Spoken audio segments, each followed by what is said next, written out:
Terima kasih Anda masih bersama kami. Nama Venza Kris mencuat melalui berbagai karya inovasi yang mengkolaborasikan antara seni, astronomi, space science, dan space exploration. Lalu bagaimana pengalamannya ke lebih dari 40 negara berkolaborasi dengan berbagai space agency, observatorium, maupun universitas astronomi di dunia? Berikut informasinya untuk Anda.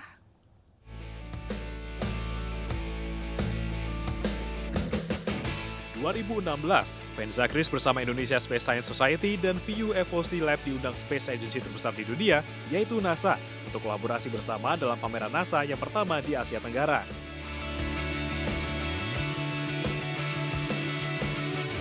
Namun, jauh sebelum menjalin hubungan dengan NASA, Venza terlebih dahulu membentuk Horn Foundation, sebuah komunitas terbuka yang bergerak di bidang seni, sains, dan teknologi pada 1999.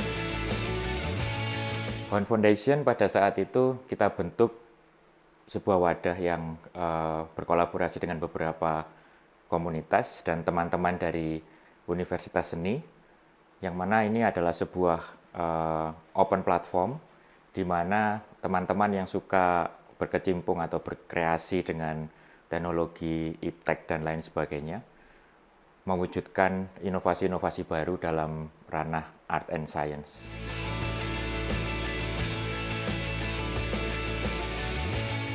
Tak hanya sampai di sana, kecintaan Venza terhadap space science mengantarkannya menjadi orang Indonesia pertama dan satu-satunya yang mengikuti proyek simulasi pelatihan hidup di planet Mars yang digelar di Utah, Amerika oleh Mars Society berkolaborasi dengan NASA, Elon Musk Foundation pada tahun 2018.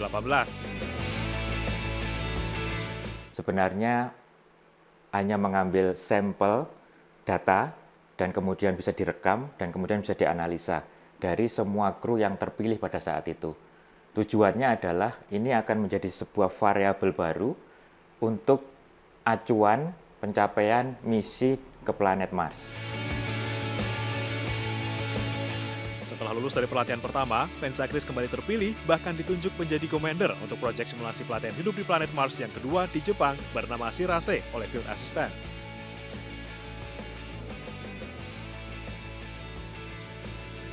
Kemudian pada 2019, ia pun memberanikan diri menginisiasi Indonesia UFO Network, sebuah platform lintas komunitas dan institusi di Indonesia yang melakukan riset hingga menjadi pusat pembelajaran dan pertukaran informasi dalam bidang astronomi, ekstraterestrial, SETI, UFO, sejarah peradaban, space art maupun space science secara umum.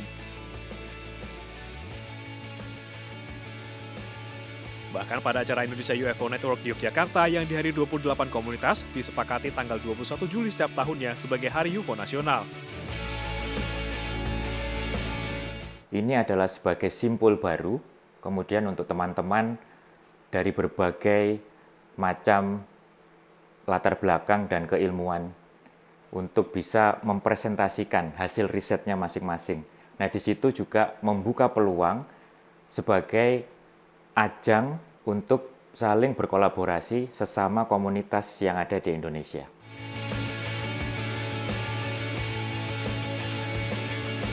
Tak habis ide kreatif pada dirinya. Tahun ini, 16 hingga 30 Juli kemarin, Venza Kris bersama sejumlah komunitas membuat festival UFO pertama dan terbesar di Indonesia, bernama Indonesia UFO Festival. Berbagai kegiatan dihadirkan, diantaranya Indonesia UFO Conference, workshop sains antariksa, workshop wayang alien, street art, dan lain sebagainya.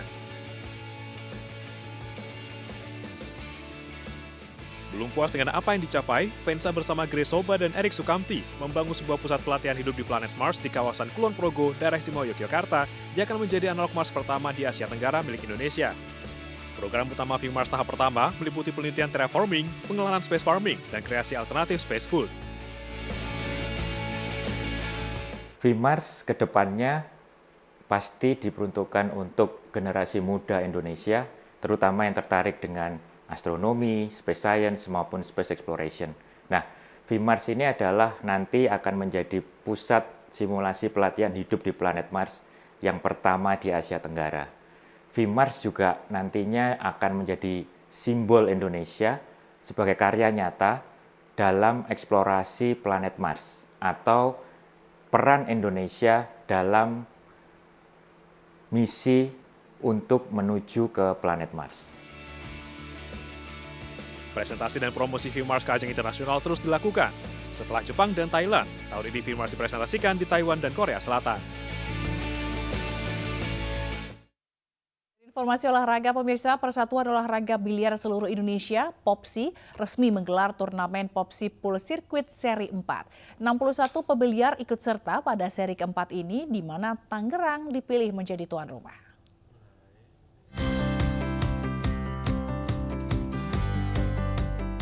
Satu peserta yang berasal dari 21 provinsi di Indonesia mengikuti turnamen POPSI Pool Circuit Seri 4 yang digelar di Mes Labewa Q Sport Tangerang, Banten. Digelar hingga 7 Oktober mendatang, para peserta akan bertanding untuk memperebutkan 400 poin untuk peringkat pertama.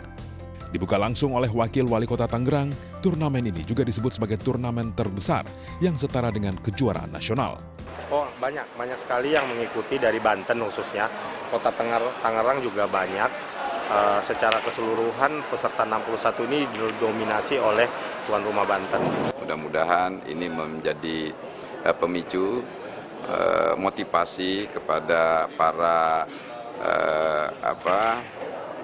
pecinta biliar ya. Karena kita lihat juga banyak para atlet yang bermunculan yang diawali dengan hobi main biliar. Turnamen POPSI Pool Circuit digelar 5 seri, di mana seri 5 nantinya akan digelar di Kota Malang, Jawa Timur, Desember mendatang. Dari Tangerang, Banten, Sukron, iNews melaporkan. Usai sudah kebersamaan kita dalam program iNews Malang, pemirsa, tahun ini kembali digelar ajang kompetisi wirausaha muda mandiri 2022. Daftarkan ide serta bisnis terbaik Anda di website www.umm.id. Dan saya dan kerabat kerja yang bertugas undur diri, terima kasih atas kebersamaan Anda. Selamat malam dan sampai jumpa.